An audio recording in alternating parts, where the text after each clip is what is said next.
शीर्षक ब्रह्म मुहूर्त का चमत्कार जो बदल दे जीवन और भाग्य। चाहे कितना ही अभागा मनुष्य क्यों न हो, यदि वह प्रतिदिन सुबह 3 बजे से 6 बजे के बीच ब्रह्म मुहूर्त में उठ कर यह कार्य कर ले तो उसका जीवन अवश्य बदल जाता है। एक समय की बात है, माता पार्वती ने भगवान शिव से पूछा, हे स्वामी, मैंने देखा है कि कुछ लोग बहुत कम संसाधनों में भी सुखी रहते हैं और कुछ लोग सब कुछ होते हुए भी दुखी रहते हैं। क्या इसके पीछे कोई दृढ़ रहस्य है? भगवान शिव मुस्कुराए और बोले, हे देवी, इसके पीछे ब्रह्म मुहूर्त का रहस्य छिपा हुआ है। मैं तुम्हें यह उत्तर एक कथा के माध्यम से समझाता हूँ। जो भी मनुष्य इस कथा को पूर्ण ध्यान से सुनेगा, वह कभी भी इस अवसर को अपने हाथ से जाने नहीं देगा।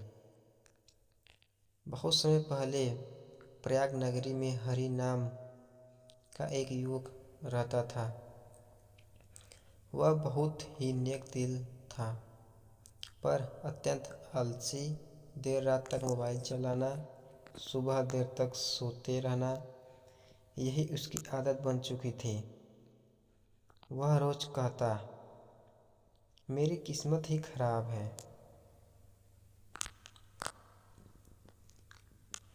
उसके सभी मित्र नौकरी और व्यापार में सफल हो चुके थे, पर हरि वही का वही खड़ा था। एक दिन उसके नगर में एक सिद्ध महात्मा आए।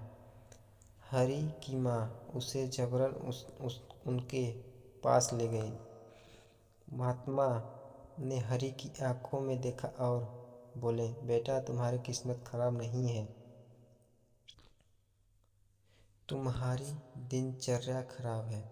हरि चौंक गया और बोला, गुरुदेव, दिनचर्या से भाग्य कैसे बदल सकता है? महात्मा बोले, ब्रह्म मुहूर्त में जागना ही सबसे बड़ा तप है।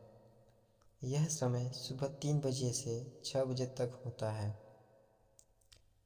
इस समय नकारात्मक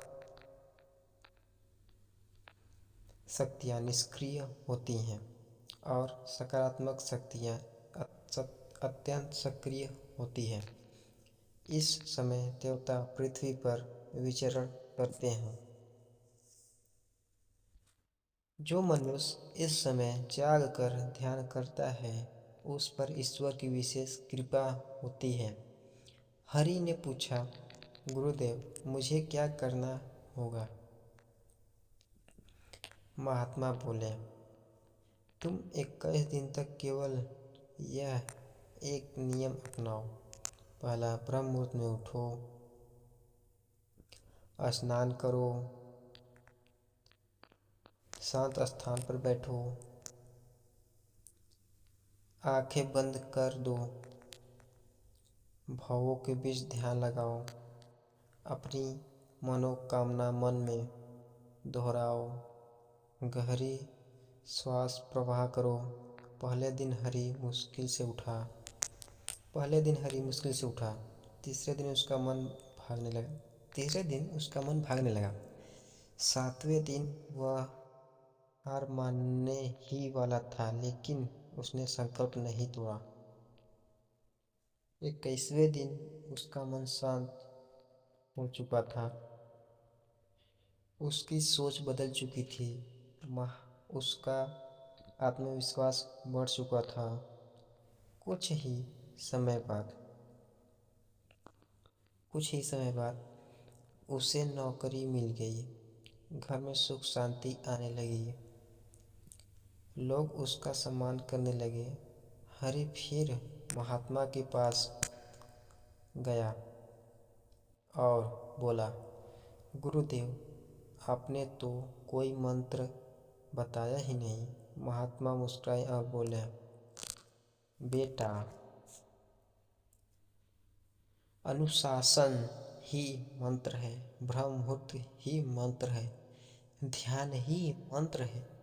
भगवान शिव ने कथा समाप्त करते हुए कहा, हे देवी, जो मनुष्य ब्रह्म मुहूर्त में उठकर अपने जीवन की दिशा बदल लेता है, जो अपने जीवन की दिशा बदल लेता है, उसे कोई भी शक्ति असफल नहीं कर सकती। माता पार्वती ने भगवान शिव को प्रणाम किया और बोली, हे स्वामी, आज मुझे ब्रह्म मुहूर्त का पूर्ण रहस्य ज्ञात हो गया। धन्यवाद दोस्तों। लाइक एंड कमेंट सब्सक्राइब जरूर करें।